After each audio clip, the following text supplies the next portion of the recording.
Olá, eu sou Eduardo Devides e seja muito bem-vindo ao meu canal Tricolor Desiludido e às redes sociais derivadas dele. Desde já, eu peço encarecidamente que você se inscreva no canal e me siga nas redes sociais, em especial no Instagram. Hoje, eu estou dando início a um novo formato aqui no meu canal, que é a realização do podcast do Tricolor Desiludido. Inicialmente, eu agradeço a Deus pela concretização deste sonho de criança que hoje se inicia.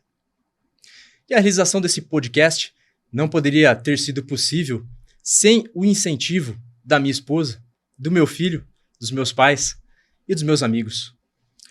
Em especial aqui, quero agradecer ao Léo Figurinheiro, que foi quem me deu as principais dicas para eu poder começar no YouTube e também nas minhas redes sociais. Me ajudou na criação do meu logo, enfim, está sendo um guru nessa jornada. E também ao meu grande amigo Luizinho Felipe, meu professor de violão e que foi o grande responsável por fazer o elo entre mim e a pessoa do meu entrevistado que está aqui hoje. O propósito desse podcast é o seguinte: eu quero voltar a me iludir com São Paulo. É só isso.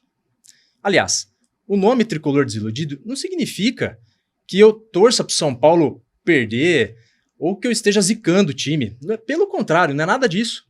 Eu assisto todos os jogos do São Paulo. Eu torço muito para o meu time e eu quero que ele seja campeão de tudo. O nome do canal, ele busca encontrar torcedores identificados com o atual momento do São Paulo e também possui um tom provocativo ao time.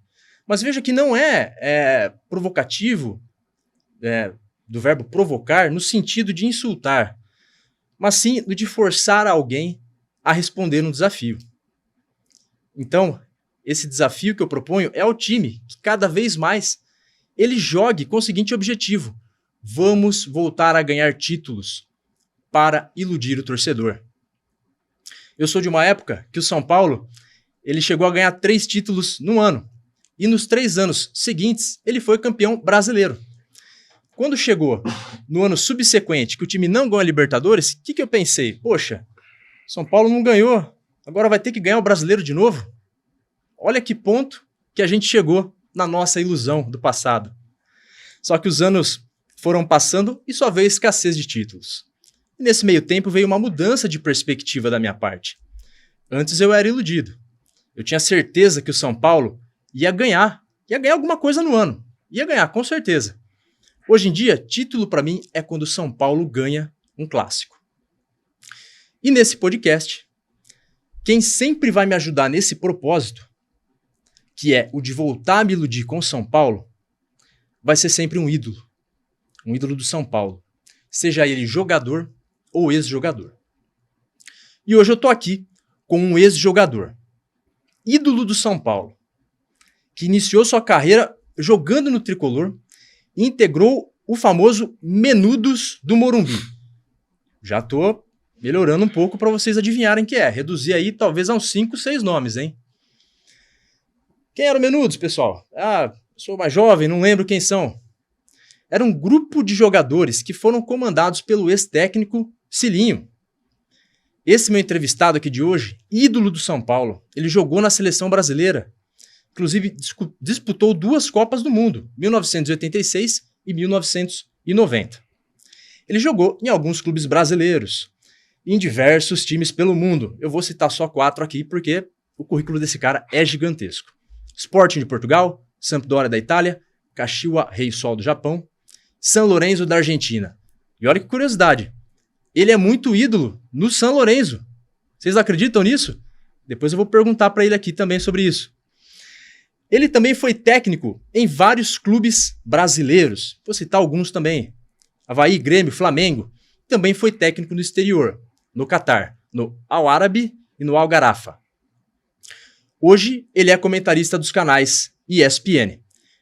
ESPN que gentilmente permitiu que ele participasse aqui do meu podcast. Meu muito obrigado, ESPN. Já sabe quem é? 3, 2, 1. Estou aqui hoje com o Silas. Silas, prazer em conhecê-lo. Agradeço imensamente você ter aceitado o meu convite. Seja muito bem-vindo na estreia do meu podcast. Obrigado, Eduardo. Um abraço grande para você. Um prazer estar com você aqui. Agradecer o Luizinho também, minha prima Cláudia, né, meu primo Dr. Jaime e a família deles que estão lá em Jaú. Nossa família de Ribeirão Preto também, e pessoal aqui de Campinas. E o meu desejo é que você, né, e esse novo trabalho, Tricolor Desiludido, que ele possa começar já muito bem e que ele possa caminhar bem. Esse é o meu desejo. E estamos juntos, estou aqui à sua disposição. Agradecer também à ESPN, obviamente, né, por liberar. Eles são sempre muito solícitos quando acontece um pedido dessa parte. Então, agradecer à ESPN também por liberar para a gente estar junto aqui. Você está com a camisa do São Paulo bonita aí. E é isso aí, tem bastante coisa para a gente falar. Com certeza. Olha, rapaz, tô até tremendo aqui, ó. Ó aqui, pessoal. Tudo bem que eu tô forçando um pouco, né? Tô tentando quebrar o gelo. Mas é a estreia do meu podcast e não podia estar sendo melhor. De verdade mesmo, de coração. Cara, muito obrigado. Muito obrigado mesmo. Esse coração de 5 pontas aqui vai explodir de alegria. Bom, vamos lá então. Vamos ser direto e objetivo. Eu vou fazer as primeiras perguntas, fazer uma abordagem, trazer a sua carreira enquanto jogador e tentar contextualizar para os dias atuais. Então a primeira pergunta que eu faço para você é a seguinte: o que o São Paulo fazia na época em que você era jogador do clube e que é diferente dos dias atuais? Tem alguma coisa? Na verdade, tem uma particularidade no São Paulo que acontece até os dias de hoje. O São Paulo cuida muito dos seus jogadores, isso é fato, né? A gente tem o camarote dos ídolos lá no clube e não somente aqueles jogadores e ex-jogadores que conquistaram títulos, o São Paulo trata muito bem e cuida, mas aqueles que passaram pelo São Paulo, mas por situações diversas por aí não conquistaram títulos, mas que são igualmente reconhecidos e tratados, né, de forma muito carinhosa, amorosa também e agradecida, né? O São Paulo tem muito agradecimento pelos jogadores que passaram por ali. Então, para mim, particularmente, sou muito agradecido a Deus por ter podido fazer parte, né, desse clube, que é gigantesco. Nos dias de hoje, eu acredito que por conta da ascensão de outros clubes, então a cobrança ficou muito grande. Até hoje falava no elevador com o meu filho, eu não lembro de ter perdido para o Corinthians quando eu jogava. Tudo bem, o Corinthians depois ficou uma época, acho que foram quase 8 anos, que a gente não ganhava do Corinthians, ou o Corinthians tendo empates e vitórias sobre a gente e tal.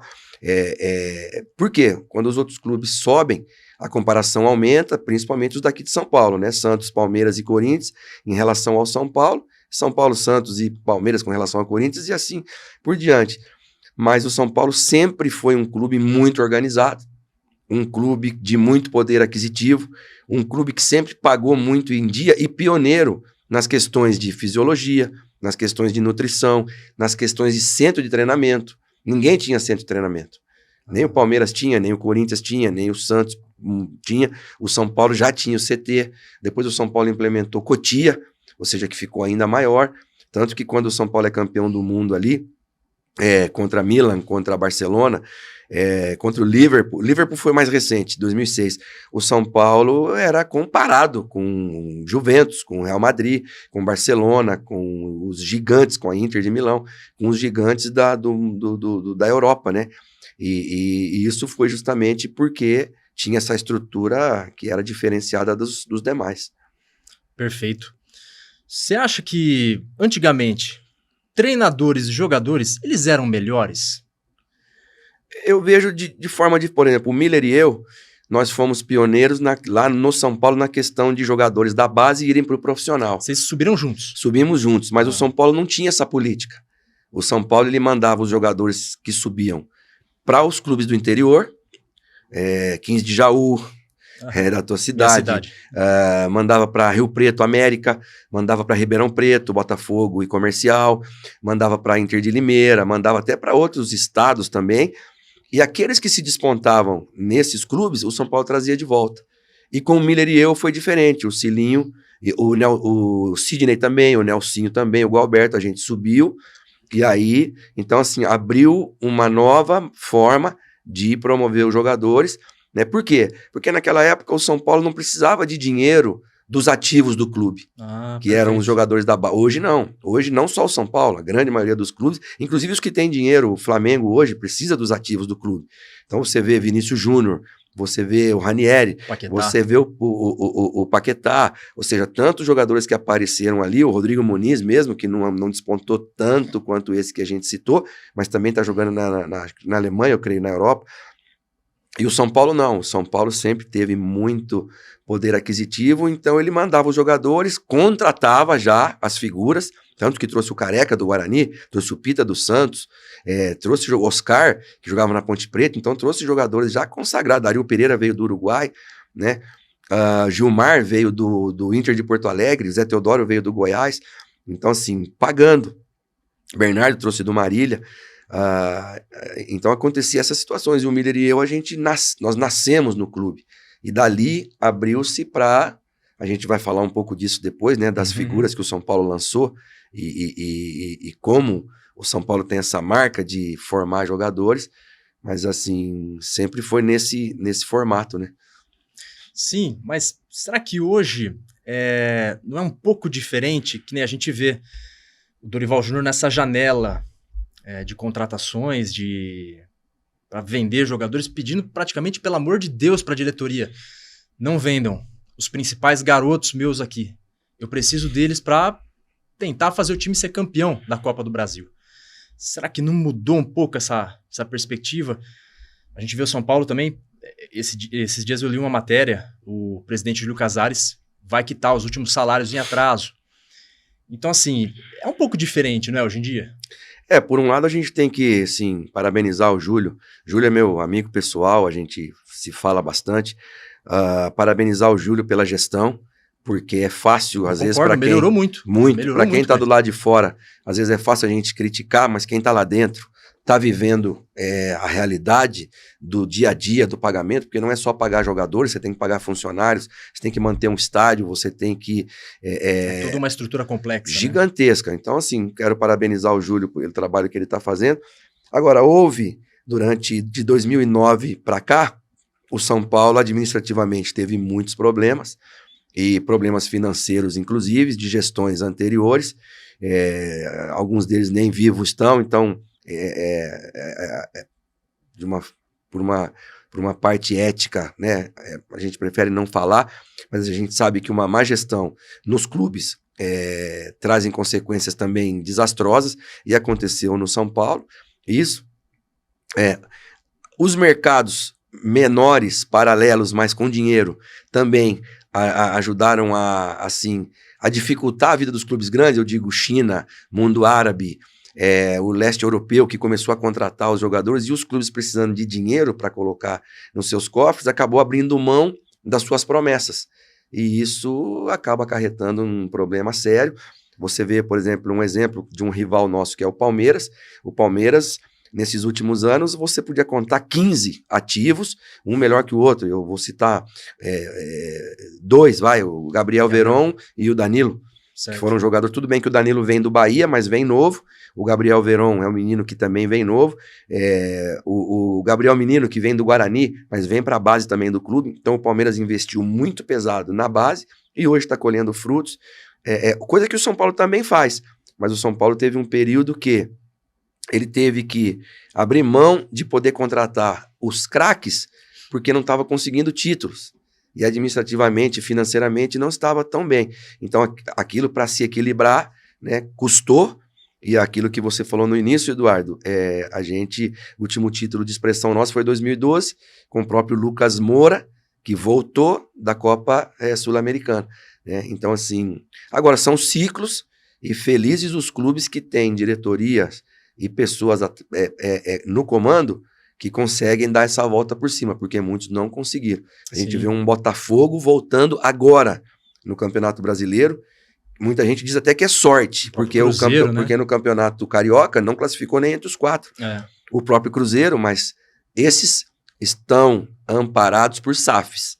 Tanto o Ronaldo Fenômeno no Cruzeiro, como o Textor no Botafogo. Então são modelos diferentes, e que se eles não tivessem aparecido, talvez tanto Cruzeiro como Botafogo tivessem vivendo situações delicadíssimas.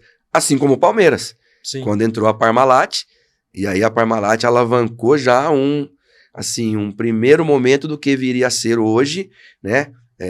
O Paulo Nobre, depois o Gagliotti e agora a Leila, que são pessoas que não aparecem todo dia, assim como os 4 R's lá do Atlético Mineiro, que também apareceram, que não é todo dia que você tem, né? Pessoas assim para poder bancar uma instituição gigantesca como são os clubes de futebol, né? Não, perfeito.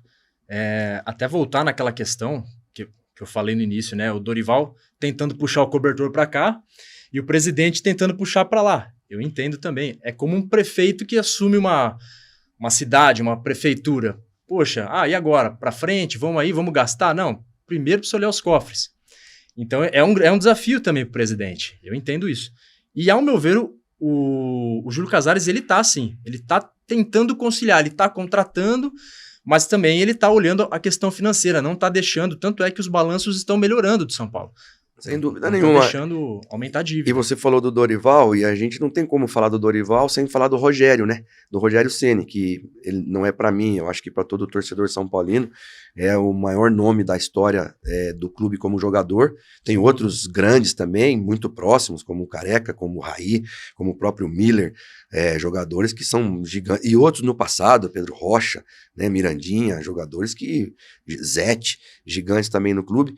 Mas você vê um mesmo trabalho, e a gente, né, eu digo a gente, quando eu falo do torcedor São Paulo, a gente acabou ficando refém de um ídolo, que na minha maneira de ver também, como treinador, é muito bom treinador, Sim, com certeza. mas como gestor, pela juventude, talvez pela pressão, talvez por aquilo tudo que envolve o futebol, não conseguiu transportar para um grupo de jogadores aquilo que ele foi como treinador, aquilo que ele foi como jogador. Mas, como eu disse, é novo, está aprendendo com isso também, fez um lindo trabalho no Fortaleza. Fortaleza é um antes do Rogério Ceni e outro depois do Rogério Ceni. Sem dúvida. E é um cara que tem estrela, porque ele não foi só campeão como jogador, ele foi campeão também como treinador, e campeão de torneios importantes. Então isso dá uma premissa de que ele está no caminho certo, só retomar a rota, né, da questão da gestão. Eu acho que o Rogério Ceni ainda tem muita coisa para oferecer para o futebol brasileiro. Chegou-se até a falar num determinado momento que ele poderia ser um dos treinadores da seleção brasileira. Sim. Mas o Dorival, já com a sua experiência, com o seu jeito diferente, como jogador não foi ídolo no São Paulo, mas como gestor conseguiu pegar um grupo mediano e está transformando esse grupo num grupo de vitoriosos. Se vai ser campeão ou não, não depende só disso. É outra conversa, né? Não depende só disso. Mas é um cara muito vitorioso e que eu, particularmente, também torço muito por ele.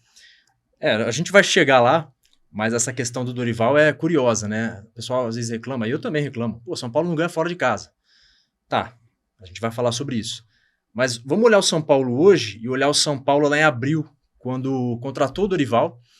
E quando a gente olhava a tabela do Campeonato Brasileiro, eu cansei de ver posts na internet, o pessoal colocando os times ali e falando de quem o São Paulo ganha.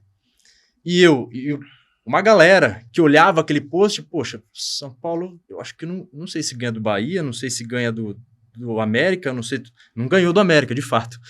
Mas assim, a gente olhava para todos aqueles times, a gente não via essa perspectiva de vitória. Então, esse é um ponto a ser considerado. Só mudando um pouquinho de assunto, Silas, eu acho que é uma pergunta muito essencial essa. Eu vejo sempre o pessoal falando de técnico, né? Falando de Tele Santana. Você trabalhou com o Tele Santana na seleção, me parece que na Copa de 86. Isso. Por que ele era tão diferenciado a ponto dele ser considerado o maior técnico da história do futebol brasileiro? Isso quem está falando não sou eu. Se não me engano, teve uma pesquisa que saiu entre 100 técnicos brasileiros há alguns anos. Ele foi considerado o melhor, em segundo veio o Zagallo e terceiro veio o Filipão. Você achava ele diferenciado? O que você tem a dizer do Tele Santana?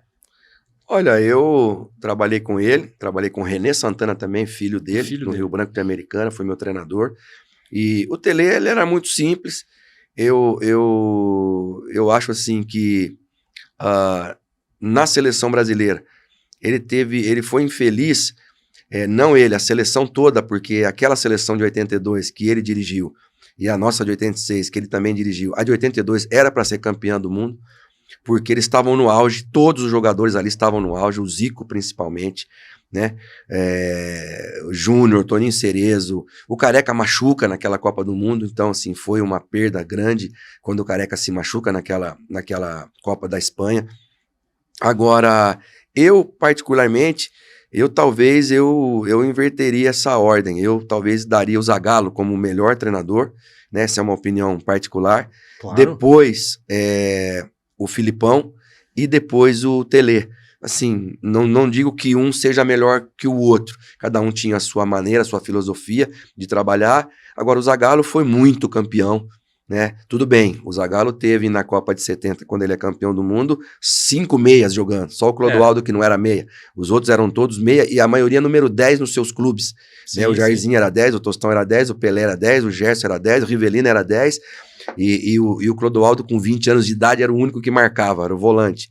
Coloca o Everaldo, que era praticamente um zagueiro pelo lado esquerdo, em detrimento do Marco Antônio, que era muito mais rápido, né? Coloca o Rivelino para fazer a função do Jonas ou do Paulo César Caju lá na esquerda, traz o Piazza de volante para jogar com o Brito de zagueiro, ou seja, o Carlos Alberto Torres não se fala, né? O fenômeno que era. Então, assim, por isso a minha, né, não preferência, mas a minha base para que o Zagallo, mas o Tele Santana sem dúvida. E no São Paulo, do São Paulo, aí sim, do São Paulo eu acredito que seja o melhor da história. Depois, logo em seguida dele, para mim, vem o Muricy, porque é o discípulo dele, aprendeu com ele, sim, cresceu com ele, ganhou também muito no São Paulo por conta disso. Dele, né? Alguns até ganharam o Mundial, como é o caso do Paulo Autuori, né? Mas o Muricy, para mim, aí eu já não vejo a questão só da conquista, aí eu vejo a questão do cara que se identificou, muitos brasileiros, um cara que, né, que também... Aquela cena clássica dele batendo no braço, aqui é trabalho, né? Trabalha Nossa, na casa, até né? Hoje trabalha na casa, né? Então, assim, mas não tiro mérito de nenhum deles por conta disso. E o Tele é um fenômeno, não gostava de brincadeira. O Tele, ele... Como que ele era? Desculpa cortar você, mas assim, é uma curiosidade minha, até de criança mesmo. Como que era o Tele? Era um cara turrão? Então, esse é o outro lado, era o dia a dia dele? Que ele cuidava o ser humano. Ele não cuidava só o atleta, o bom jogador. Ele cuidava o ser humano também, assim como o Cilinho. Então o Cilinho, ele levava economistas lá para dar palestras pra gente, ele levava a gente no circo, ele levava a gente no teatro, ele me trazia de São Paulo para Campinas, porque ele também morava aqui, certo. E aí ele trazia e perguntava, tá colocando dinheiro onde, quem é a namorada, como que ela é, quem é a família dela, e aí, se eu sou quem sou hoje, assim, futebol me deu muito, a minha carreira foi uma carreira brilhante, né? Eu joguei 3 Copas do Mundo, uma de júnior e 2 de profissional. Então, assim, agradeço. Se eu vivesse 200 anos, não teria como pagar por tudo aquilo que Deus e o futebol me deram. Mas o Cilinho foi um cara que, fora do campo, ele me ajudou muito como homem. Então, hoje eu estou casado 37 anos, tenho 3 filhos. A minha carreira não é meu maior título é a minha família. Certo. Né? Até porque as estatísticas dizem que 4 de cada 5 ex-jogadores numa carreira de 15 a 18 anos, estão falidos, divorciados e desempregados 2 anos depois que se aposentam. Então você tem que ser melhor do que um cara todo dia, muda de técnico, muda de sistema, muda de clima, muda de país, muda de alimentação, de idioma. E isso você faz durante 15 e 18 anos. Em 2 anos que você se aposenta, você perdeu casamento, perdeu dinheiro e está desempregado. Então é muito triste. Então quando eu vejo que eu não faço parte dessa estatística ruim, que são 4 de cada 5... É um troféu. Eu agradeço ao Cilinho, porque ele cuidou muito de mim, dos outros atletas. O Tele também fez muito isso. Então, quem trabalhou com o Tele no clube também vai dizer a mesma coisa. Então, eu acho que é isso. O treinador, ele não pode só ser o cara das 4 linhas. Certo. Ele tem que ser esse cara que cuida. O menino que está começando, o Abel Ferreira está fazendo bem com o Hendrick, isso aí. Entendi. Ele cuida do meio do caminho, aquele que está casado, ainda não tem filho, e ele cuida daquele que já está casado e tem filho. Então são 3 níveis de preocupações diferentes que cada etapa exige, e o treinador precisa ser esse gestor. Então, assim, agora o Tele está no mais alto conceito, né, na vida de todos nós e do São Paulino principalmente, né? Não, sem dúvida. Então, ao seu ver aqui, o Tele e o próprio Cilinho eles eram diferentes porque eles tinham essa questão de cuidar, de ser um paizão, assim, né? De colocar no caminho. De repente, se eles vissem alguém que estava treinando lá, mas estava um pouco estranho, meio cambaleando, ele já chamava de canto, já endireitava já. Aí ele brincava também que, por exemplo, você é titular do time. Quando você sai da titularidade, para onde você vai? Para o banco de reservas. Se você sair do banco de reservas, você vai para onde? Para casa. Então, questões de disciplina... O Cilinho falava isso? Cilinho. Questões de indisciplina, ela tem as suas consequências também. Então, ao mesmo tempo que ele cuidava do jogador na individualidade, ele também cuidava do clube. Então, se ele visse que tinha uma laranja podre ali, uma maçã podre, como se dizia, ou laranja, ele tirava. Ele tirava. Se eu fosse, por exemplo, eu e o Miller, nós nascemos juntos no São Paulo. Moramos juntos no mesmo quarto, seleção brasileira de base, nas categorias de base do São Paulo. Se ele visse que eu, de repente, fosse ser uma pedra de tropeço pro Miller, ele ia me liberar. Se ele visse que o Miller ia ser uma pedra de tropeço para mim, ele ia liberar o Miller. Ele ia mandar embora. Então ele mandou jogadores embora no São Paulo.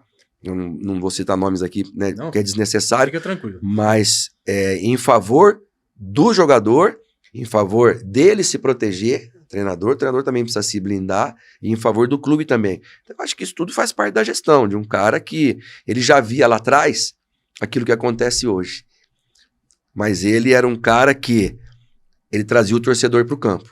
Então a gente fazia 3-0, descia no vestiário feliz, quando eu ia abraçar ele, ele falava, se fizermos 3 é porque podia ter feito 4.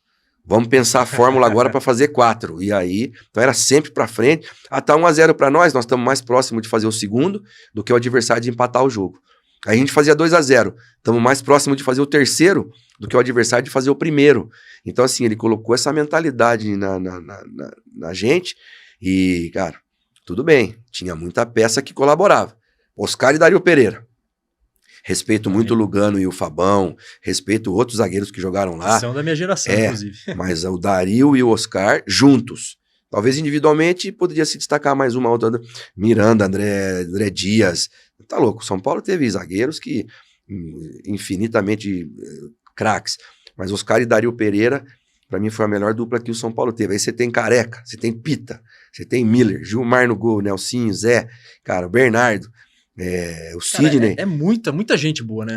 Muito ídolo no São Paulo. E a gente não se machucava, porque você saísse também do time, você não voltava mais, porque também no banco também tinha gente boa. Então tudo isso assim é o trabalho, né, da diretoria com o treinador. Óbvio, todo o corpo técnico, médicos, preparadores físicos, toda a gestão e um grupo de jogadores que fome por vitória, né? Entendi. Quanto aos bastidores, na época que você jogava, tinha uma menor intervenção, de repente, de diretoria ou até de empresário de jogador? Como você avalia essa situação? Empresário não desfilava no Morumbi, não, nem entrava lá. Entendi. O Carlos Miguel Aidar, que era o nosso presidente, eu lembro dele ter descido... Esse era o pai. Isso. Eu lembro de ele ter descido lá para ter reunião com a gente 2 vezes só, durante todo o tempo que eu tive lá no São Paulo, no profissional. Então, não precisava, porque o Cilinho fazia essa gestão, junto com... Que me parece que é o mais correto, é quem está fazendo a gestão direta com o jogador. É a hierarquia da bola, ou seja, o Cilinho tinha que se reportar a ele, a gente tinha que se reportar ao Cilinho, então é uma cadeia de hierarquia que... Senão você tem o presidente que desce, o diretor que desce, o técnico... Pô, quem que eu obedeço nessa E a gente, como o São Paulo sempre teve uma política muito justa de salários, então era uma questão de meritocracia. Então você subia o seu salário à medida que você ia merecendo. Então a gente tinha que matar um leão por dia. Eu, por exemplo, eu morei no estádio até casar. Eu não quis alugar um apartamento porque eu tinha que entrar 11 horas no Morumbi para dentro.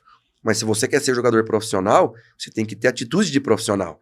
E aí você quer render durante o treinamento, você precisa dormir. Para dormir, você tem que estar cedo na sua cama, né? Então, para mim, não mudou nada. E aí, acordava bem, treinava disposto, comia bem. E aí, no Morumbi, a gente tinha tudo. Eu brinco, esses dias eu estive lá com o presidente, eu falei pra ele, você sabe quem que mandava aqui no cardápio aqui da cozinha? Ele falou, quem? Eu falei, eu. Na sobremesa. E aí ele falou, mas como assim? Eu falei, era pudim de leite todo dia. Segunda, terça, quarta, quinta, sexta. E no sábado eu falava pra tia, faz 2 que eu vou levar um lá pro meu quarto. Ainda levava um pro meu quarto, elas lavavam meus tênis, minhas meias, minhas cuecas, minhas roupas. Eu ajudava as tias, elas me ajudavam. E eu, com 22 anos, eu casei. Tô casado até hoje, como disse, são 37 anos de casamento. Tudo porque, no início, você tem bem traçado, né, o que você quer para sua vida. Então, você quer ser um profissional, você tem que cuidar. O corpo é a ferramenta de trabalho. Exatamente. É a primeira coisa que o jogador tem que cuidar. Quem não vê assim, corre o risco de, com aí 27, 28 anos, né? Já diminuir a carreira. E eu vejo que o talento que Deus dá para nós como atletas, não dá para todo mundo. Então você tem que tentar multiplicar esse talento o máximo que você... Eu parei com 38 anos. Poxa. Poderia ter jogado até 40, 41. Então, são assim os parâmetros para o atleta vitorioso, né? Entendi. Você parou em que ano? Eu parei em 2003. 2003. Qual foi o seu último time? Inter de Limeira, Internacional de Limeira. Mas ainda ali na época dos 30 para frente, eu fui para o Japão.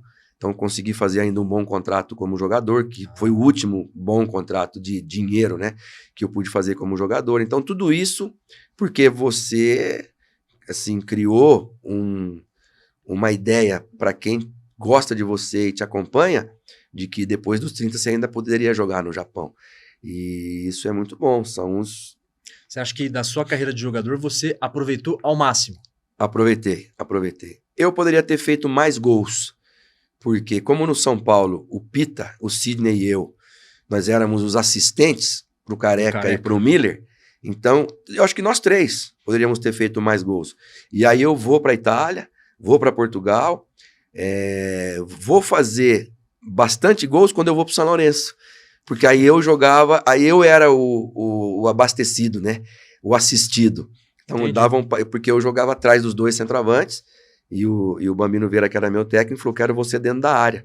Então ali eu pude fazer muitos gols, e principalmente contra a Boca Juniors de River Plate, que é quando você fala que eu sou muito reconhecido lá, é muito por conta disso. Além de ter sido campeão, depois de 21 anos, do Campeonato Argentino, ter sido goleador contra os grandes, né? Contra Boca e River. E não é só isso, né? Eu ouvi você dizer em algum lugar, em alguma reportagem que você deu, que até hoje você é lembrado no São Lourenço.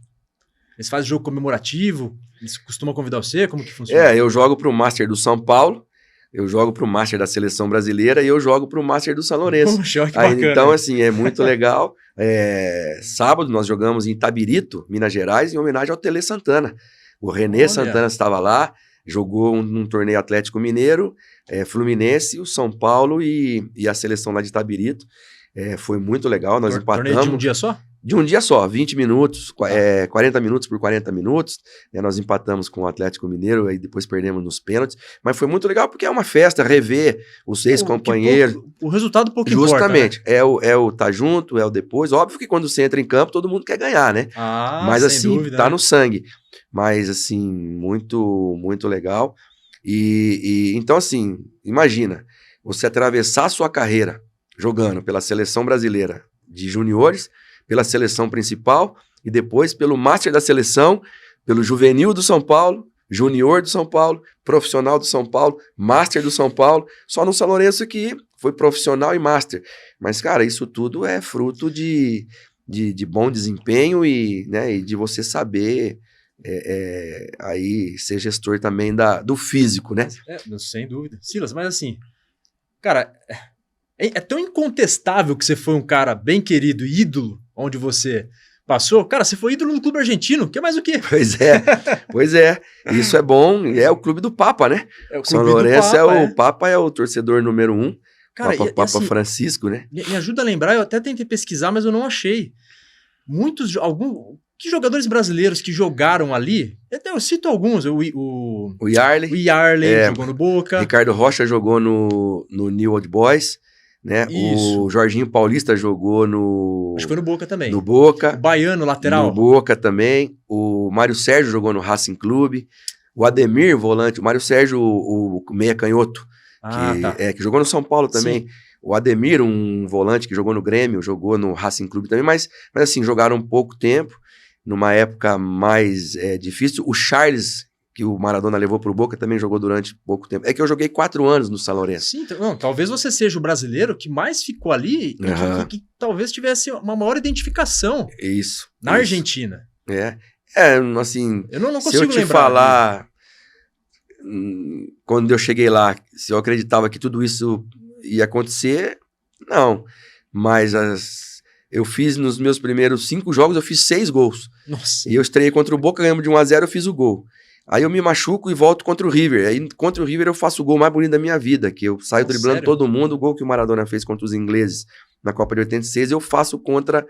Eu vou te mandar depois. Poxa, manda sim, cara. Os vídeos com os gols. E aí eu faço um gol do meio campo no Monumental de Nunes. O Neymar faz um gol parecido contra o Flamengo. Ah, eu lembro. Quando ele estava jogando pelo Santos. Então assim, isso aí, o Messi faz um também, pelo lado direito do campo, que ele vai entrando, ele dribla o goleiro, inclusive. Então assim, isso marca, principalmente quando você faz gol contra os grandes rivais, né? Que são Boca Juniors e River Plate lá na Argentina. Mas é motivo de orgulho e de alegria, né? Já que a gente tá falando de ídolo, quais são os requisitos que você acha que um jogador ele tem que ter para ter status de ídolo? Eu, por exemplo, o Zico. Se você falar de Flamengo, é o número 1. Se você falar de seleção brasileira, ele tá entre os 3 e não foi campeão do mundo. Ele não foi campeão do Pelé, o Rivelino, ele, óbvio, Ronaldinho Fenômeno, Ronaldinho Gaúcho, mas o Zico, pelo que ele representou tecnicamente, se você olhar o scout do Zico de gols, de títulos, fala muito por si só, né? Número de gols e a forma como ele fazia gols. O Zico foi campeão do mundo pelo Flamengo, não foi? Foi. O Zico foi. Eu acho que foi contra não sei se foi contra o Liverpool, se foi contra um time alemão. O Hamburgo foi o Grêmio. O Hamburgo foi o Grêmio, então eu acho que foi contra o Liverpool mesmo. Foi porque quando teve a final em 2019... lembraram dele e do Nunes, daquela turma, isso. O que Nunes, ia ser a revanche. O Nunes faz, acho que 2 gols, alguma coisa assim, com o passe dele e tudo. E aí, quando você vem para o São Paulo, por exemplo, quando o Raí chegou no São Paulo, o Raí não jogava no nosso time, porque o Raí era lento. E você vê hoje o Raí é um dos ídolos do São Paulo, por quê?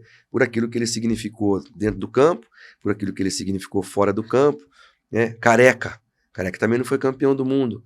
O Miller foi campeão do mundo pela seleção brasileira sem jogar. Em 94 ele não jogou. Que engraçado, né? Praticamente. Mas o Miller o Miller já é um status de ídolo tecnicamente, mas não tem um status de ídolo fora do campo, como assim, olha pro Miller, não é aquele cara carismático, tá aí o gol aí, ó. A gente vai ver o gol seu aqui, ó. A produção nossa é muito boa, top, hein? Gostei mesmo. Vamos ver o golaço do Silas aqui. Ixi. Monumental de Nunes? O Monumental de Nunes. Eu vinha de 33 dias de lesão. Não queria nem ir para esse jogo. Foi o único jogo que, se você me ver comemorando, eu tô com a camisa 15. Eu não queria ir para esse jogo. E o treinador, acho que ele confiou mais em mim do que eu mesmo. E me coloca no intervalo. Segunda, terceira bola que eu pego, eu faço esse gol aí. Se você tivesse confiado em você mesmo, que gol que você ia fazer então? Então, aí... E o gol ficou importante porque o Diego Maradona disse que ele trocaria esse gol... Vamos revelar. Ele trocaria esse gol pelo gol que ele faz contra os ingleses. Tudo bem, ele tava dando uma espetada ali no River Plate, que ele é, né, torcedor do Boca e tal. Né? Claro. Olha lá. Passa 1. Aliás, passa 2, passa mais 3 agora e caixa. E tomei um soco na orelha ali que me ficou doendo uma semana do Altamirano. Acho que valeu a pena, né? Muito, muito, muito. Agora então, passou a dor, o gol fica. Não, na hora, você só vai sentir depois, porque a adrenalina é tão grande, né? Eu acho que o ídolo ele tem que ser exemplo. Eu acho que o ídolo ele tem que dar exemplo, porque o Cilinho falava pra gente que as pessoas elas precisam pagar para ver a gente jogar, pagam caro, mas eles têm que ir para casa falando valeu a pena. Então eu não posso ir pro jogo e pensar em ser expulso. O Nick Kyrgios, um australiano tenista, ele ganhou um jogo, ele deu um baile no cara, ele falou, mas eu não tô feliz, porque esses caras que estão aqui, eles pagaram muito para me ver jogar e eu poderia ter dado mais. Então eu acho que quando você entra com esse pensamento, você vai... O Lucas Moura, eu falo bastante com o Lucas, e eu falei para ele, quero te dar os parabéns, porque no jogo contra o Corinthians você apanhou bastante, né? Deram umas chegadas aí em você, tal, mas você não reclamou com o Klaus. Ele falou, Silas, a gente tem que tentar ajudar a melhorar a mentalidade. Aqui a gente reclama muito com o juiz, porque aqui o juiz também segura muito o jogo, para muito o jogo, o juiz fica muito preocupado em expulsar o massagista, o auxiliar técnico, expulsar o preparador físico que está lá no banco, os jogadores que estão no banco, do que se preocupar com o jogo em si, mas a gente tem que ajudar a fazer a nossa parte, não ficar reclamando com os caras. Tanto que no jogo agora contra a LDU, sai uma falta, o árbitro não estava bem, ele pega a bola, ele tira o jogador equatoriano da frente, põe a bola no chão e bate para o jogo seguir. Até porque o São Paulo precisava de fazer mais um gol também, estava ganhando de 1-0. Então, assim, eu acho que o ídolo é isso. Ele começa a atingir status de ídolo. Você vê o Lucas Moura, o único título que ele tem no São Paulo é a Sul-Americana. Mas ele já é considerado um ídolo, por quê? Por aquilo que ele representa. Então, eu acho que depende mais do jogador entender a função dele. Porque às vezes a gente pensa assim, fala, não, o ídolo é o cara que tem que ganhar título. O cara que tem que ganhar título. É isso, me parece que é. Também, né? Mas não é só. Não. É tipo assim, é aquele jogador que vai jogar bem o clássico, que vai jogar no jogo grande. Por quê? Não adianta você pegar adversário pequeno, aquele jogo de meio de campeonato. Até porque um volante que marca muito, ele pode se transformar num ídolo do clube. Sim, com certeza. Ele não vai fazer gol, mas ele é o cara que deixa o sangue lá dentro do campo, o Chicão. Sim. Olha aí o Gabriel Neves. Pablo Maia hoje. Pablo Maia até tem um chute de fora da área, como pouca gente. Mas olha o Gabriel Neves. Acho que fez um gol outro dia, né? O Gabriel Neves fez um gol de rebote, a bola sobrou, ele fez o gol. Mas não é o cara que você vai ver conferindo lá nas... O Casimiro já fazia muito gol de cabeça. Entendeu? Então, assim, eu acho que o ídolo, ele é esse cara que, na função dele... Por que a gente fala de Oscar e Dario Pereira? Por que a gente fala de Lugano, de Fabão, de Miranda, de André Dias, esses caras? Porque os caras, Júnior, né? Vitor, Cafu, caras que na sua posição deixaram tudo e fora do campo, era aquele cara que tinha tempo pro torcedor. Isso, aquele cara que sabia, sabe? Dar a cara quando ia mal, também dividir com o torcedor quando ele ia bem. Isso. Porque às vezes o cara tá bem, o cara, sou eu, bate no peito. Não, sou eu, mas porque você me ajudou, torcedor. Tem um monte de torcedor ali, deixa eu cortar a volta aqui, né? Eu tenho duas lembranças. A primeira é do Lugano, na Copa do Mundo de 2010. Acho que ele jogava no Fenerbahçe ainda, né? Mas ele tomava, acho que era chimarrão que fala, né? Aquela bebida que tem ali no Uruguai também. E ele tava com a caneca do São Paulo. Poxa, quem vê aquilo é uma atitude tão nobre, né? Mas assim, enche o olho do torcedor e fala, esse cara é ídolo. De gratidão, né? Não só por isso. Mas assim, essa questão da gratidão. E uma bem recente, que foi do próprio Lucas que você citou agora, que mostra por que também ele é ídolo.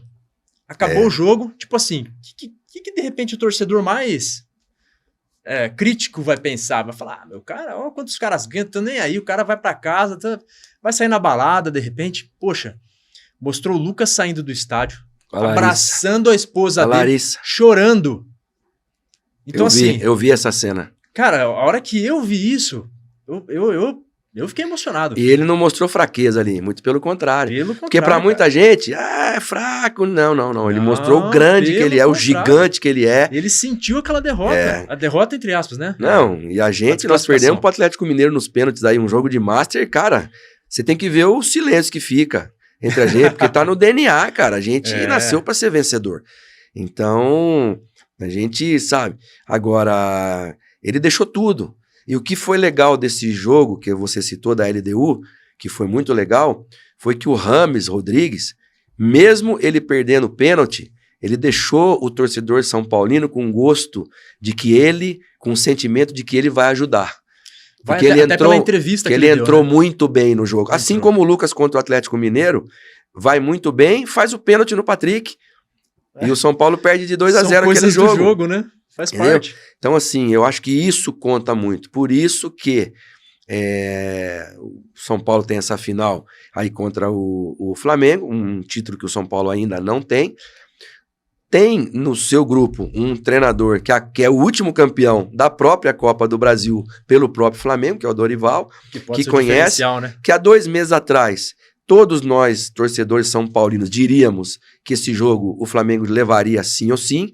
Já não é assim, 2 meses depois, por conta do Flamengo momento e por conta do próprio momento do São Paulo. São Paulo cresceu, o Flamengo diminuiu um pouco. Então, pode ganhar o Flamengo? Pode. Pode ganhar o São Paulo? Também pode. Não é mais 70-30. Não é mais 60-40 a favor do Flamengo. Não é nem mais 55-45. Não é nem mais isso. É pau a pau. Quem tiver mais felicidade, tanto no jogo do Rio como no jogo do Morumbi, pode levar esse título. O que o torcedor São Paulino tem hoje é isso. Essa segurança de que tem um time que hoje pode ser campeão também, como pode não ser, mas pode ser campeão. E que a gente tem esse ídolo que voltou e para poder servir de exemplo também para os outros jogadores, né, o Silas? São Paulo tem defesa hoje, né? Hoje o São Paulo tem um goleiro muito bom, que depois do Rogério Ceni talvez seja o próximo aí que conseguiu devolver tranquilidade pro torcedor. Tomou um gol do Hulk, tudo bem. Quem que no Rogério também tomou. O Zé também tomou. Isso aí acontece. Mas é um goleiro que dá segurança. Hoje tem uma zaga que traz segurança. O Arboleda, o Beraldo estão dando muita segurança. Estão trazendo tanta segurança que quando um ou outro não tá, a defesa continua jogando bem. Sim. Volante nós temos de monte hoje.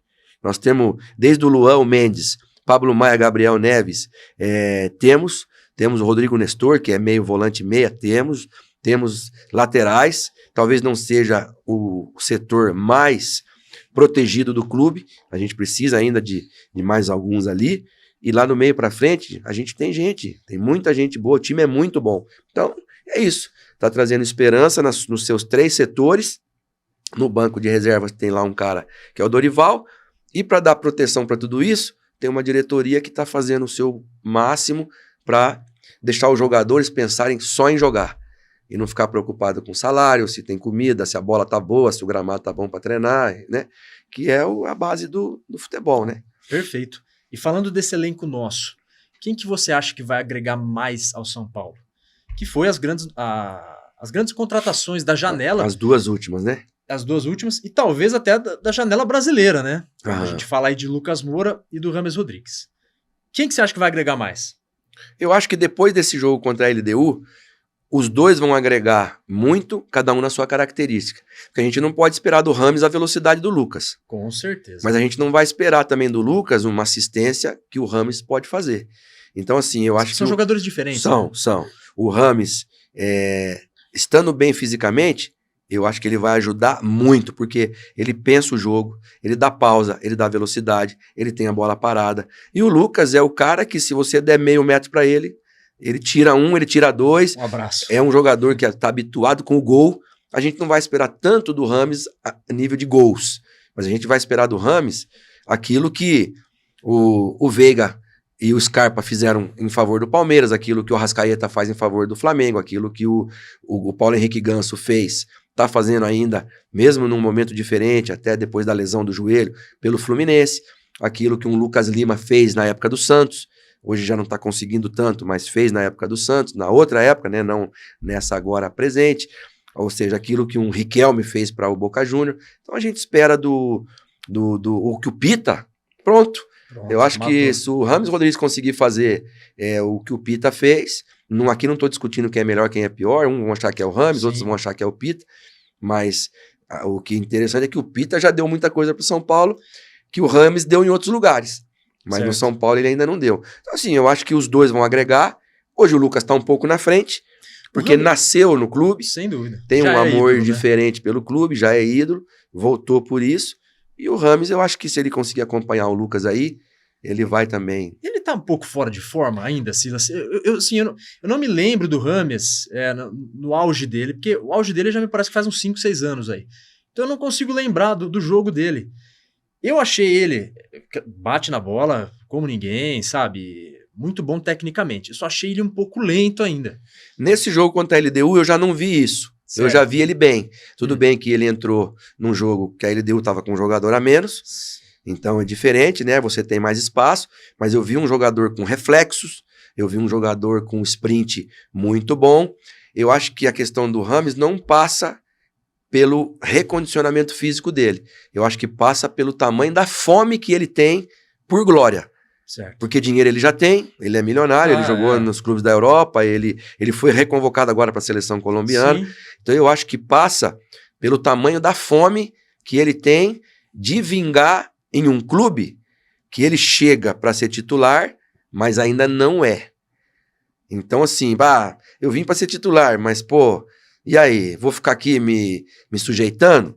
Então eu acho que vai passar pela humildade dele nesse momento da vida.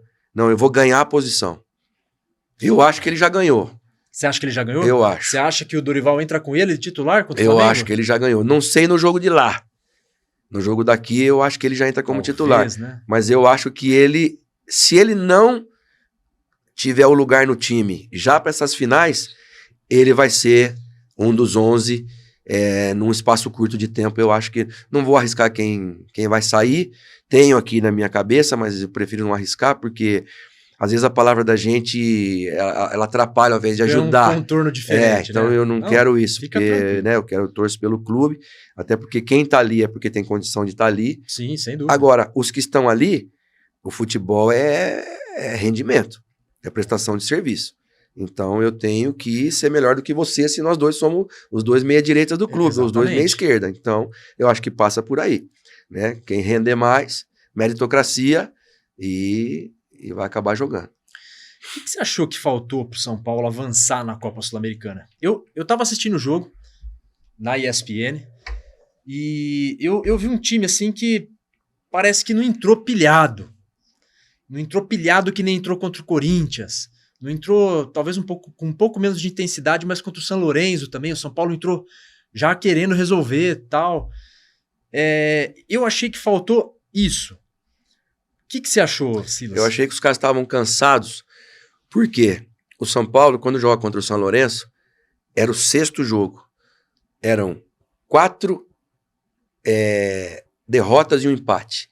O São Paulo perde para o Cuiabá, o São Paulo perde para o Atlético Mineiro, o São Paulo perde para o São Lourenço lá e o São Paulo perde para o Corinthians, na Neoquímica. Então o São Paulo vinha e empata com o Bahia no Morumbi. E aí vem o São Lourenço. Não foi necessariamente nessa ordem que eu falei, mas eram 5 jogos. Ou seja, se perde pro São Lourenço e perde pro Corinthians, acabou o ano. Acabou o ano. Ia jogar o Brasileiro e assim, o Botafogo tá com uma distância muito grande. Então o São Paulo vai e ganha do São Lourenço. Em seguida, eu creio que o São Paulo pega o Flamengo no Maracanã. Empata 1-1. Um grande resultado. Quase ganhou com o time reserva praticamente. Isso. Depois do Flamengo, o São Paulo volta. Eu não sei se aí é o jogo contra o Atlético Mineiro, no Morumbi, que perde de 2-0. Eu acho que o jogo contra o Flamengo foi depois. Depois desse jogo do Atlético Mineiro. Foi. E depois vai para Quito. Uma viagem desgastante, né? Tendo que fazer rodízio. Eu acho que o Caleri lá, eu não sei se o Caleri joga lá, o Luciano que não joga. O Luciano não jogou, ele optou pelo entra depois, isso. Ou seja, então assim, ainda tendo que fazer a gestão do cansaço e tal. Então eu acho que quando vem contra a LDU no Morumbi, não era uma questão de querer ou não querer, era uma questão inconsciente. E jogou contra um time que soube, time bom, né? Que tudo bem, não jogou bem, mereceu perder a LDU. Sim. Eu dava como resultado a passagem, mas com um árbitro que arbitrou mal um jogo. Assim como o Tolima. Eu dizia na transição na ESPN. 5-0? Eu dizia na transmissão na ESPN. Se jogar contra a LDU, como fez contra o Tolima, como fez contra o São Lourenço e como fez contra o Corinthians, passa. Fácil. Passa. Mas os jogadores estavam cansados. Eu vi, assim, um certo cansaço. E isso, sabe, tira o reflexo. Contra o São Lourenço, a gente faz o gol, volta pro segundo tempo bem, melhor. O São Lourenço tem um jogador expulso também, né? Acho que foi. Acho que tem um jogador expulso, e aí martela, faz o 2-0, e fecha. O Tolima tem um jogador expulso, aí o São Paulo vai e faz 5-0. O Corinthians, o time jogou uma barbaridade, o que o time jogou foi fora da curva. Mas contra a LDU, não foi aquela mesma... Parecia que, vamos fazer o primeiro, e depois a gente faz o segundo. Quando faz o primeiro, estava muito melhor. E assim, infelicidade, mesmo não jogando tão bem, infelicidade de jogo. A bola do Alisson pega na trave e a bola do Caleri, eu particularmente acho que ele não precisava ter se jogado na bola. Era pra chapar de pé esquerdo? Se ele fica em pé e chapava de pé esquerdo, ele faria o gol. Mas... assim, é fácil a gente falar agora, né? Tipo, é um goleador jogo, que mas... ali dentro ele sabe muito mais do que eu. Então, é só uma opinião de quem estava comentando o jogo, né? Não é uma crítica. Tem muito crédito que o São Paulo, Caleri. Mas eu só senti que ele chutou com o pé errado aquela bola. Foi. Talvez ajeitar o corpo e chapar, né? Justamente. Com a esquerda, não com o pé direito. Tanto é que ele chutou com o pé direito, a bola entrou embaixo dele, né? E acabou fazendo As outras que foram no gol, o goleiro tava lá, que é um goleiro bom também, de seleção. Então... Sim. Mas, Silas, o que me incomodou, mas demais nessa Copa Sul-Americana, a arbitragem. Totalmente. Eu falo assim, cara, tempo de jogo. 1 minuto no primeiro tempo, ele deu de acréscimo. 1 minuto, o jogo era pra 7 no segundo. Mas no mínimo 5. No segundo, cara, sem brincadeira. E aqui não tá falando quem é torcedor, porque o Gaciba, que é nosso comentarista de arbitragem da ESPN, ele mesmo computou os tempos de parada. E no mínimo ele tinha que ter dado 10 a 11 minutos, no mínimo. Não, é brincadeira. Então... Não, e sabe o que é engraçado? Aí ele dá 7 minutos de acréscimo. São Paulo ia. Toda vez que ia, o goleiro para tiro de meta. Cara, pra essa bola repor, voltar, sem brincadeira.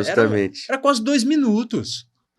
Então, assim, isso me incomodou muito. Infelizmente. Nos acréscimos, inclusive nos acréscimos. Pô, já que você não quis computar o tempo do jogo, jogar tudo nos acréscimos, pô, respeita o acréscimo. Justamente. Se o cara vai enrolar no acréscimo, aumenta o acréscimo. Foi muito mal. Mas bom que é unanimidade, né? Não somos nós dois que somos São Paulino que estamos falando, não, é unanimidade. Infelizmente, ele foi muito mal e prejudicou o São Paulo. Prejudicou o São Paulo. Não, sem dúvida. Você acha que o fato do São Paulo não ter avançado na Sul-Americana faz com que o time ele redobre a atenção e a disposição para poder vencer essa Copa do Brasil? Tipo assim, cara, a gente só tem esse torneio agora, então não é um pé em cada canoa. Agora é focar nisso aqui, só tem isso aqui. Mais descansado vai estar, certamente, né? A gente, assim, o clube, infelizmente, não vai ter a volta nem do Ferrarese, nem do Galopo, né? Porque são lesões que requer mais tempo para recuperação. Acho assim, mesmo que tivessem também, Silas, agora não é hora, né? Mas vai ter o Caio Paulista. O Caio Paulista já vai estar de volta, então é mais uma força ali junto com o Wellington para lateral esquerda. Não sei se o Igor Vinícius já vai estar à disposição para lateral direita, mas o Rafinha, que foi muito criticado quando ele jogou no Grêmio, e agora quando chegou no São Paulo, mas está jogando muito bem, né? Está ajudando, está mostrando o líder que ele é. Então, assim, vai ser um jogo... Por outro lado, o Flamengo deve ter a volta do Arrascaeta, que é um jogador que faz muita falta também, né? Mas é muito tempo, né? E foi uma lesão, parece que de posterior de coxa, alguma coisa assim. Então, mas o São Paulo, o jogo que empatou com o Flamengo no Maracanã, foi muito bem. E são dois clubes que se respeitam muito. Então, assim, eu acho que mesmo voltando os do São Paulo e voltando os do Flamengo, aquilo que eu disse anteriormente, né? E reitero, 50-50, pau a pau, pode ganhar qualquer um, tanto São Paulo como... A boa notícia para o São Paulo é que o Rames vai estar muito melhor do que está hoje, né? E cara que está acostumado com esse tipo de jogo também, assim como o Lucas, assim como o time todo, né? Isso tem que pôr o cara no jogo grande, né? É. Ele foi contratado para isso, ele tem bagagem para isso. Justamente. E tem que vamos gastar esse futebol. A hora é agora. Justamente. Né? É isso. No jogo contra o Corinthians, né? O São Paulo apresentou talvez o melhor jogo do ano. Pelo menos enquanto aguentou, teve gás ali, me parece até os 20, 25 do segundo tempo. O São Paulo passou o trator. Era para até ter sido um pouco mais fácil, na minha opinião. Polêmica do gol do Lucas. Primeiras imagens. Foi mão. Depois mostrou outras imagens. Não, foi o joelho do Cássio. Na sua opinião, foi mão ou não foi? Dá para criticar a arbitragem? Infelizmente, o futebol ele tem um lado que é o lado do jogo de xadrez. Aquela reclamação ali não foi para aquele jogo. Foi para o jogo seguinte. Então, quem acompanhou Flamengo e Botafogo, tem uma falta no Tietê, escandalosa, que o Klaus não marca. 36 segundos depois, o Bruno Henrique vai lá e faz 2-1 pro pro Flamengo. Foi falta aquilo mesmo. Muito falta. Eu vi a jogada, mas eu vi só assim de relance. Muito falta. E aí eu não sei o que esses caras pensam, o Klaus, o que eles pensam quando eles estão apitando esse tipo de jogo. O VAR nem analisou? Nada. E o Flamengo vai lá e ganha o jogo. O Botafogo vai reclamar seguramente. Mas aí o meu medo é que alguém pague. Então foi um erro por não ter dado a falta. Outro erro, quando ele dá cartão amarelo pro jogador do Botafogo, que foi reclamar com ele. E um terceiro muito pior, quando ele expulsa o jogador. Eu acho que foi o Eduardo que vai reclamar lá, ele expulsa o jogador. E eu espero que não aconteça, mas pode acontecer um quarto erro, é que alguém ser prejudicado em detrimento desse erro de não ter dado a falta no Tietê. Então aquele jogo do Corinthians contra São Paulo contra o Corinthians no Morumbi, a gente vê claramente que o Lucas cabeceia a bola, se ele caiu em cima do Cássio, se ele caiu fora do Cássio, não tem bola na mão, em momento algum ali, não tem bola na mão. O lance que mostra, eles mostram a bola do lado do braço do Lucas, mas não tá encostada no braço, ou seja, como que você tira uma câmera daqui para mostrar uma bola que tá do outro lado, o corpo do cara encobrindo o lance? Não, mas aí é aquilo que eu te falo, são os bastidores do futebol, que infelizmente, muita reclamação. Sim. Dirigentes do Corinthians vão reclamar, o dirigente do São Paulo também já reclamou, o do Palmeiras também já reclamou, o Abel Ferreira, por que não expulsou o jogador? Quando acontece um outro lance lá, o treinador sai e vai embora, porque não deu cartão para não sei o que dizer. Então, assim, é muita pressão em cima da arbitragem, para já tentar no outro jogo falar, você me prejudicou lá, então você vai ter que me ajudar. Ó, compensa esse erro. E quantas vezes a gente viu isso? O árbitro fazer uma besteira gigante no próprio jogo, sim, ele compensar. Entendeu? Eu acho assim, esse lance do Lucas, vamos ser pontual, a gente tem lances do futebol que são fáceis, que a gente olha e fala, é grotesco esse erro do árbitro, que nem você citou um exemplo agora do Flamengo e Botafogo. Esse lance do Lucas, pra mim, no mínimo, é inconclusivo. No mínimo. É um lance muito difícil. Sabe quando é? Quando os próprios jogadores do time que se sentiram prejudicados reclamam. Você viu algum jogador do Corinthians reclamar alguma coisa? Não tem. Então, não aconteceu, não tem. Esse é um ponto importante também que você falou, eu reparei. Falei, poxa, foi mão do Lucas, mas é o Cássio que tá. O Cássio não faz nada. Justamente. Ele não levanta. Você vê corintiano que tá reclamando muito mais, tá falando até hoje. Tem que enaltecer a jogada. Tem que enaltecer. O Lucas dá o passe da meia-lua e vai buscar a bola lá. Que jogada. Quem que é? O Rato que dá o passe? É o Rato dá um passe de cabeça, né? Então o Lucas dá o passe da meia-lua, passa no meio de dois jogadores do Corinthians que não acompanham ele e vai finalizar. Posso falar pra você? Torcida corintiana, poxa, a zaga não marcou o Lucas. Meu, vai você correr atrás dele. Vai de moto pegar o cara. Pois que jeito, ele é muito rápido. E você, Eduardo, falou bem. Se ele faz aquele gol na tabela com o Caleri, o primeiro tempo era para ter terminado 4-0. Já era. Tem sim o lance do Martin Rojas, que bate uma bola de esquerda fenomenal, que o Rafael vai lá e tira. Tem. Sim. Mas tem o gol do Rato, que é a mesma bola, lá na mesma gaveta e que o Cássio não consegue chegar. Tem um outro lance que ela vai no chão, que o Rafael tira, mas ali já estava impedimento. Acho que é o Gil que bate a queima-roupa ali em cima do Rafael. Não sei se é o Gil, se é o Mike do Corinthians, quem que bate, e o Rafael, mas ali já estava impedido. Tem um impedimento no primeiro lance, que alguém cabeceia a bola para dentro. Sim. Então, ele pega uma bola fantástica. No reflexo. Ali, né? Fora isso, não tem mais nada. O São Paulo foi soberano naquele jogo e... Eu não é querer falar. O primeiro jogo a gente teve as nossas limitações. Muito embora eu acho que o placar mais justo fosse o empate. O São Paulo acaba tendo uma falha ali com...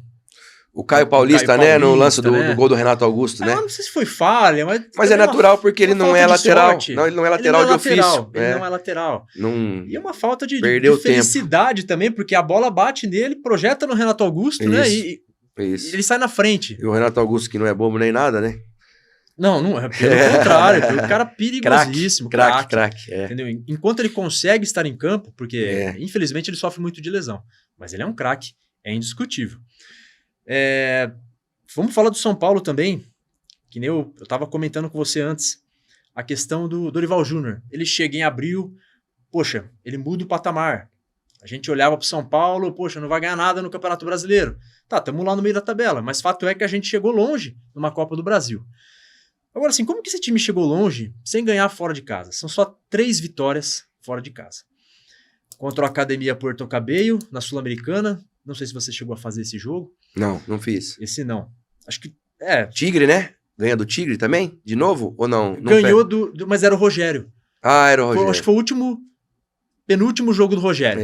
Isso. Porque aí depois ele vai fazer contra o Ituano, tem um empate aí. Isso. Mentira. Depois ele vai ter contra a Academia Puerto Cabello no Morumbi. São Paulo ganha de 2-0, só que... Ali termina o ciclo, já estava terminando o ciclo dele, já estava até uma conversa ali sobre o Dorival Júnior. Então, Academia Puerto Cabello, 2-0.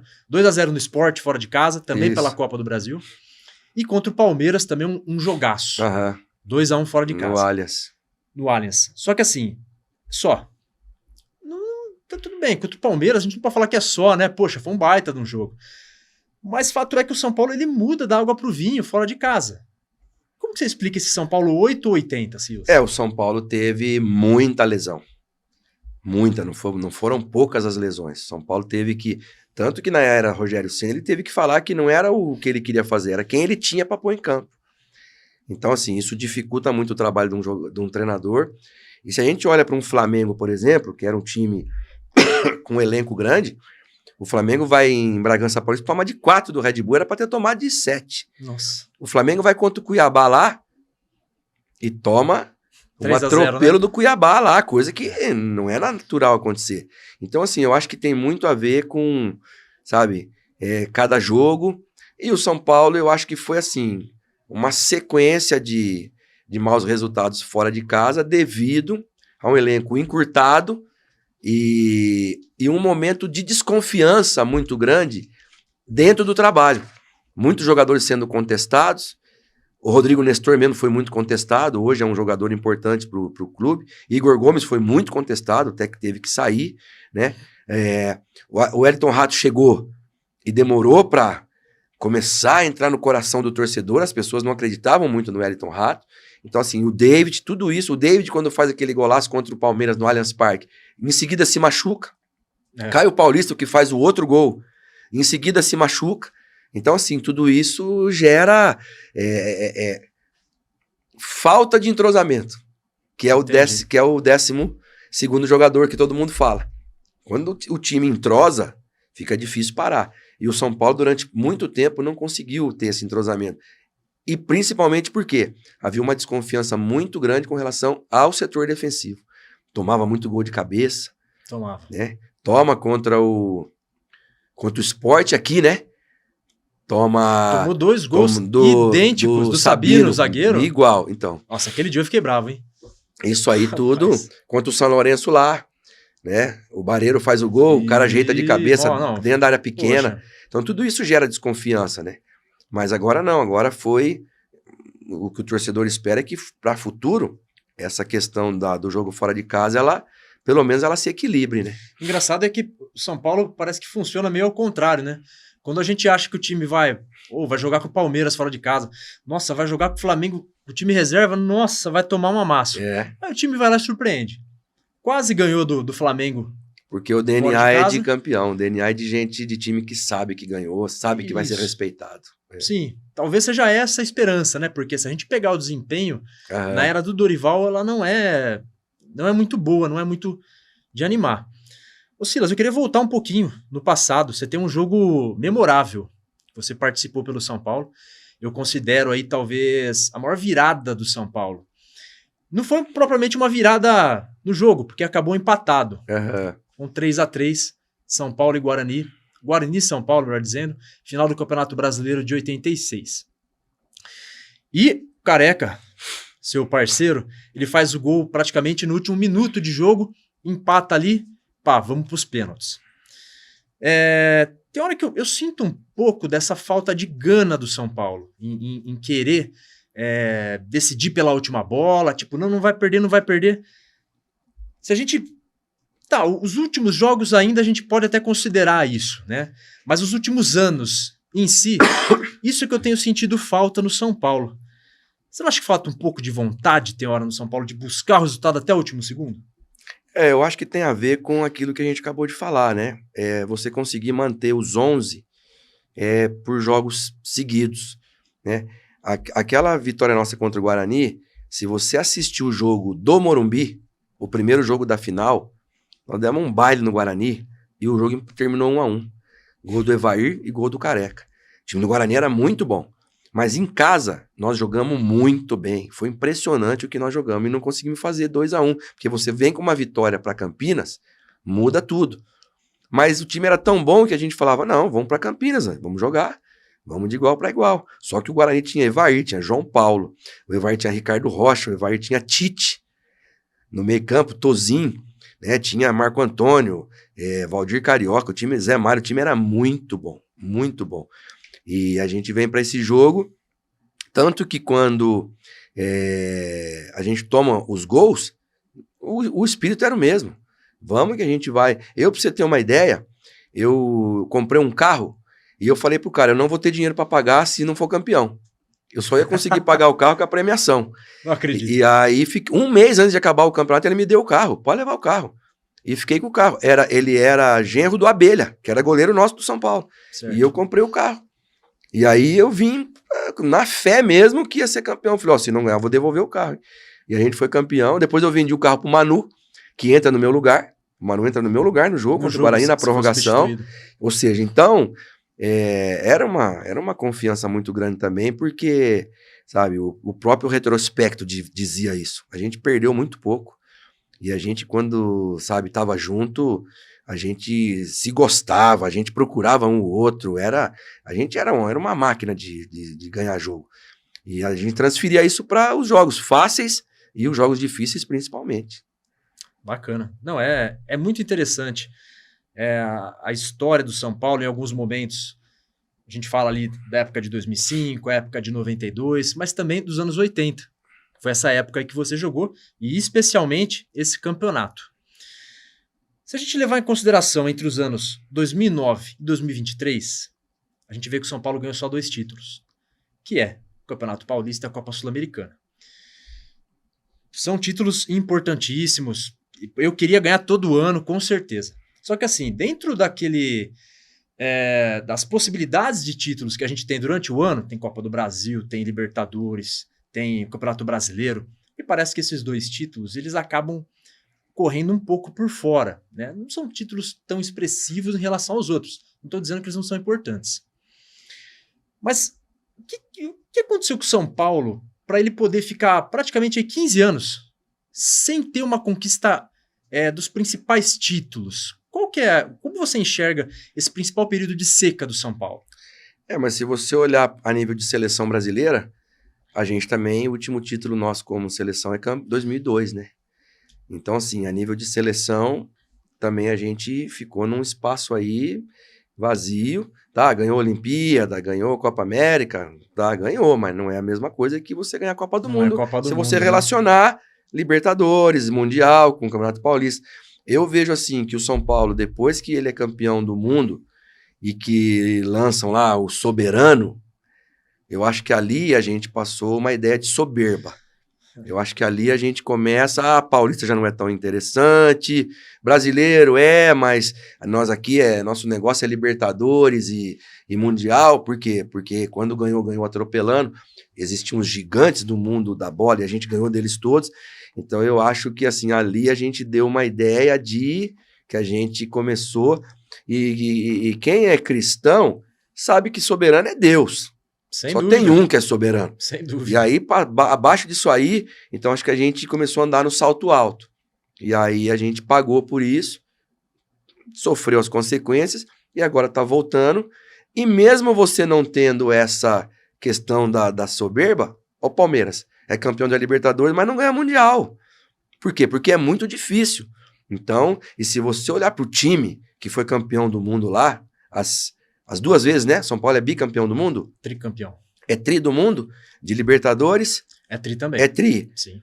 Pega os times que foram tricampeões do mundo, assim, jogador por jogador. A maioria na seleção brasileira, a maioria tinha sido campeão do mundo. Miller, Raí, Cafu, sim. Zete, Rogério Ceni, Toninho Cerezo. Ou seja, foram campeões a nível de clube, mas também foram campeões do mundo jogando pela seleção brasileira. E isso aí tem um peso que é gigantesco, porque você vai jogar contra o Barcelona, com jogadores que jogaram Copa do Mundo e foram campeões do mundo, o cara fala, opa, peraí, ó, tá o Miller ali, tá o Cerezo ali, tá o Raí ali, tá o Leonardo ali, tá o Ronaldão ali, que foi campeão do mundo com a seleção também. Quer dizer, então, tem que respeitar, né? Tem que respeitar essa questão da soberba que você falou, eu também faço parte desse time, você não tem dúvida. Eu falei aqui inicialmente, né? O São Paulo ganhou, o Brasileiro ganhou, depois 2009 perdeu a Libertadores, falei, pô, vai ganhar de novo o Brasileiro, né? Por fim não ganhou e nunca mais ganhou, né?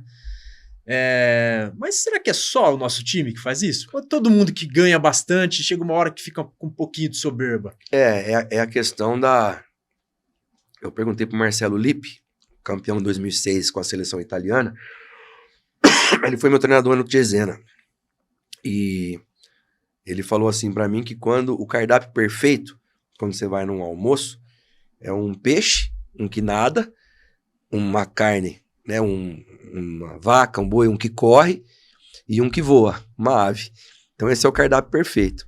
Quando você come aqui, ganhou um paulista, você já tem menos fome. Aí você come aqui, menos fome ainda. Aí você come aqui, ganhou um mundial, ganhou uma Libertadores, foi campeão do mundo. Aí a gestão do treinador é perceber e entender quem ainda tá com fome para mais. E aí é hora de tirar esse. Tira esse, ó, esse aqui não tá mais com fome.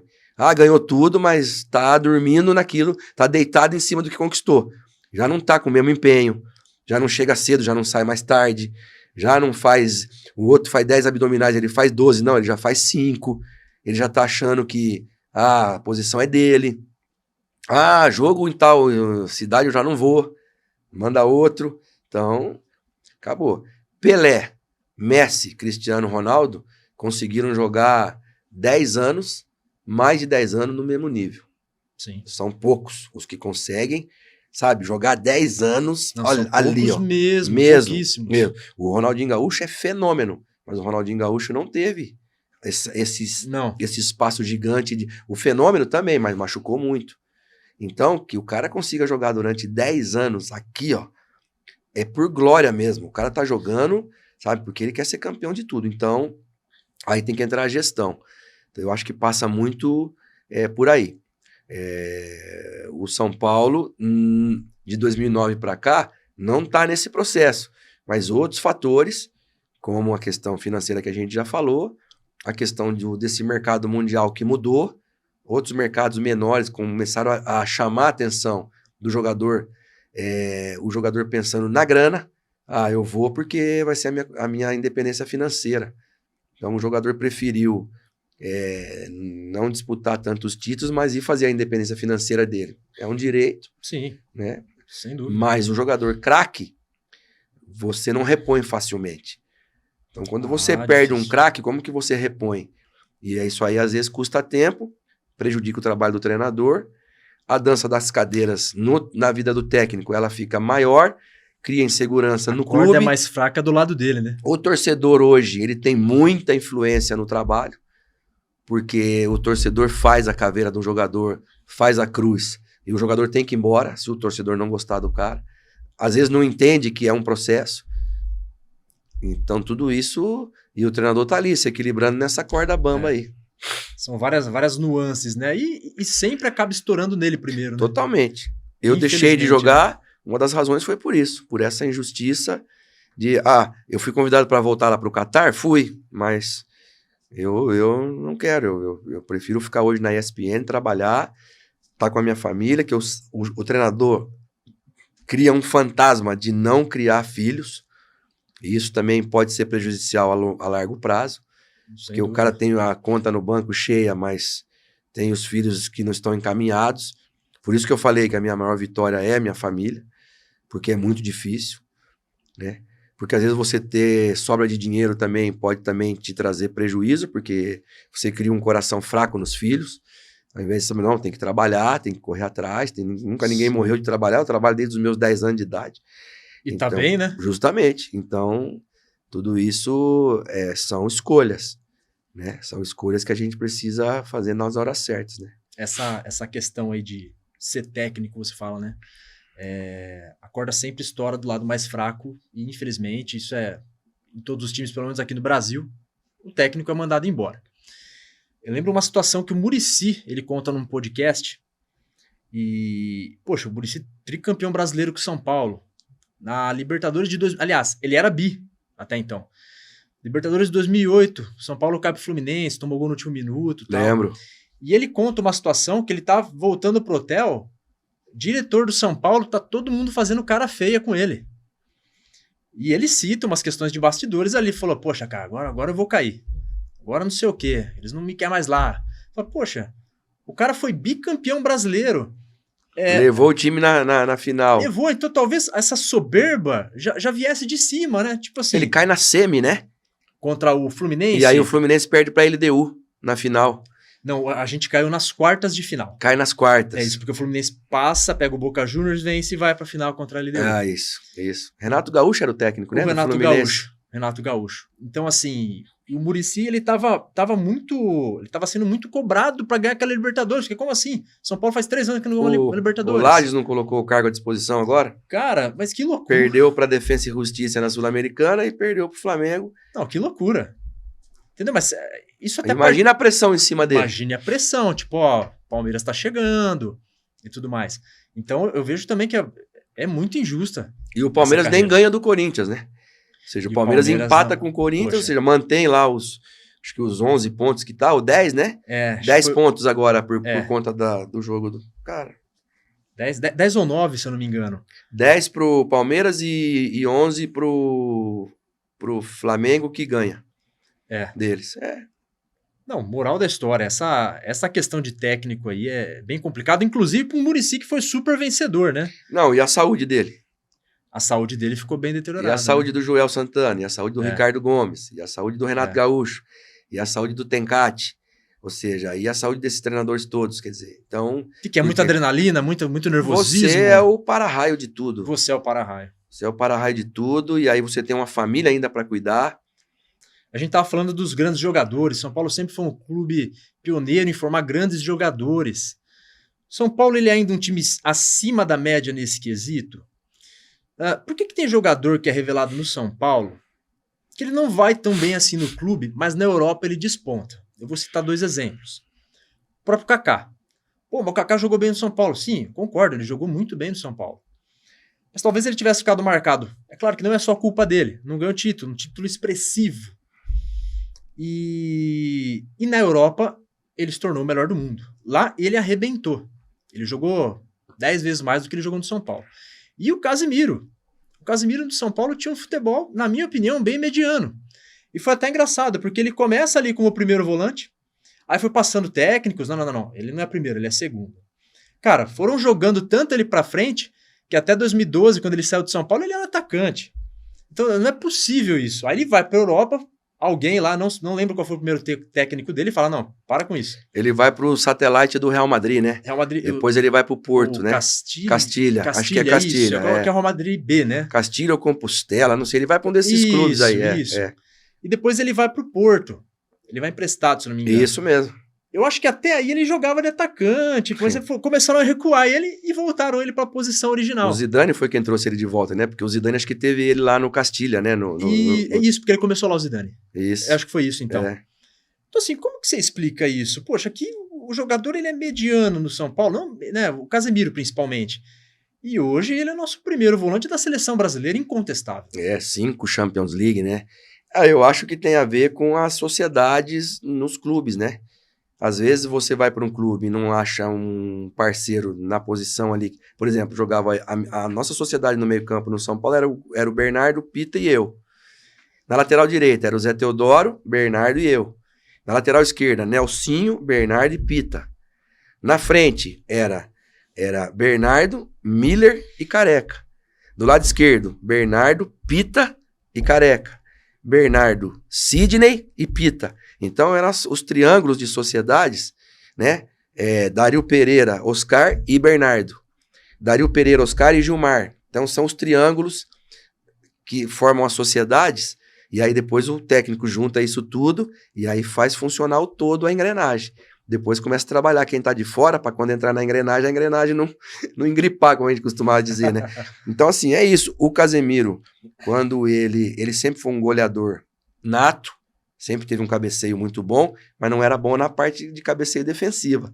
Pode ver que o Casemiro para defender não é tão bom como ele é para atacar. Tem razão. Mas aí alguém vê no Casemiro esse potencial. E eu lembro que quando o Casemiro entra no Real Madrid, os volantes que tinham lá eram tudo caras bons. Sim. E ele vai devagarinho tomando a posição e se transforma em quem se transformou. Agora o São Paulo tem um selo de qualidade na base. Eu uma vez dei uma palestra lá em Cotia, tinham 21 jogadores na seleção de base. E aí eu saio para dar uma volta com o Visoli, que o Visoli jogou com a gente, foi campeão brasileiro também com a gente, volante. E o Antony saiu do quarto e passou em frente a gente. E o Visoli falou assim para mim, marca esse nome e guarda o rosto desse menino vai ser um dos melhores jogadores do São Paulo da seleção. E o Antony se transformou no jogador que ele é hoje e tal. Ou seja, então o São Paulo tem esse selo de qualidade na base para formar jogador. É que quando você leva um jogador desse para cima e o time de cima não tá bem, o ativo também acaba deixando de ser ativo e acaba... Queima o jogador. Queima o jogador. Porque você não pode, por exemplo, era o Miller e eu no meio de Oscar, Dario, Gilmar, Careca, Bernardo, Pita. Era o Miller e eu no meio dessa galera toda. Não tinha como dar errado. Os caras protegiam a gente. Agora, imagina se fosse... A gente brinca que 6 bem num jogo levam 4 que não estão bem. O time não perde o rendimento. 4 bem e 6 mal, o time perde. Então 6 levam 4, mas 4 não levam 6. Então o jogador, você não pode ter um número maior de jogadores estreando da base para ser protagonista em times grandes. Não. Mas você sabe que em vários casos isso acontece, né? É aquele time que não tá tão bem assim e fala, meu Deus do céu, eu preciso chamar o Silas e o Miller, cara, eles são revelação da base. Cara, eles precisam entrar aqui pra ontem pra resolver. Muitas vezes eu vejo isso acontecer. Mas você vê, por exemplo, no Corinthians não aconteceu com o Pedrinho, não aconteceu com o Adson, que tá jogando agora, joga, não joga, Wesley, tal. Né? O Wesley que tá entrando agora, que é baita jogador também. Nossa, muito bom. Mas o peso fica em cima de quem sempre? Gil, Cássio, Renato Augusto, Fábio Santos, Fagner, Paulinho que voltou, mas não conseguiu voltar a jogar. Então assim, por isso que o Igor Gomes teve que ir embora.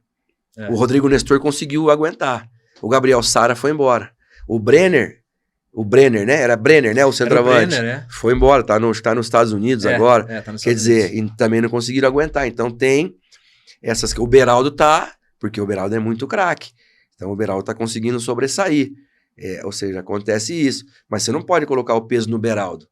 Você vai colocar o peso no Arboleda. Com certeza. Que é o... Se tiver uma falha defensiva lá, vai cair no Arboleda, né?